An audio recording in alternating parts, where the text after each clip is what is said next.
বাজার নিয়ন্ত্রণে সরকার বারবার ব্যর্থ হয় কেন? আর প্রতিবারই বলির পাঠা বানানো হয় সাধারণ জনগণকে। আজকে বাজারে গেলে মধ্যবিত্ত মানুষ 1 কেজি চাল নিতে গিয়েও ভাবে বাচ্চার দুধটা না কিনে চাল নেই, না হলে চলবে না। এটাই আমাদের বাস্তবতা। একদিকে দেখা যায় এক শ্রেণীর ব্যবসায়ী রাতারাতি লাখপতি, কোটিপতি হয়ে যাচ্ছে, মজুতদারি করে, কৃত্রিম সংকট তৈরি করে, সিন্ডিকেট করে। আর প্রশাসন কি করে? প্রশাসন হয়তো লোক দেখানো অভিযান চালায়, কিন্তু কার্যত কোনো সিন্ডিকেট ভাঙে না। 2 দিন হইচই হয়, তারপর আবার আগের মতোই চলে সব কিছু। এই দেশের এক ভয়ঙ্কর সত্য হলো, বাজারের সিন্ডিকেটের পেছনে থাকে রাজনৈতিক ছত্রছায়া।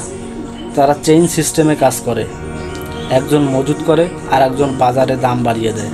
আর যখন মানুষ রাস্তায় দাঁড়িয়ে চিৎকার করে বলে এই দামে কেনা সম্ভব না, তখন উল্টো প্রশাসন বলে আপনার সামর্থ্য অনুযায়ী কম কিনুন। বাহ! তাহলে জনগণের দায়িত্ব কি শুধু কর দেওয়া আর মুখ বুজে সহ্য করা? সরকার বলে আমরা অভিযান চালাচ্ছি, তাহলে এই অভিযানগুলো এত অকার্যকর কেন? একদিন দাম বাড়লে পরদিন কি দাম কমে? না, বরং আবার একটু একটু করে আরও বাড়ে। টিসিবি এদের কাজ কি? চিনি, ডাল, তেল এইসব জিনিস কম দামে দেওয়ার কথা, কিন্তু দেখা যায় যারা সত্যিকারের দারিদ্র তারা পায় না। সামর্থ্যবান মানুষেরা এবং স্বজনপ্রীতি করে দেওয়া হয় টিসিবির পণ্য।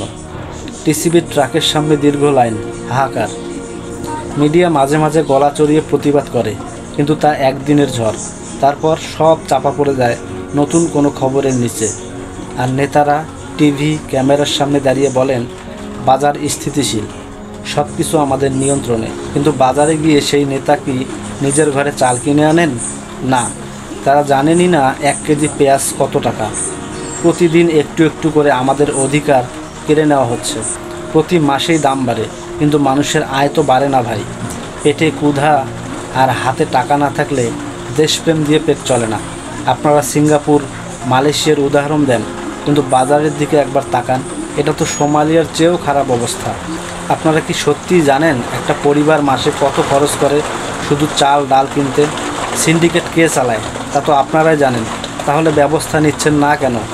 আপনারাই তো মঞ্চে গলা ফাটিয়ে বলেন দুর্নীতির বিরুদ্ধে 0 টলারেন্স।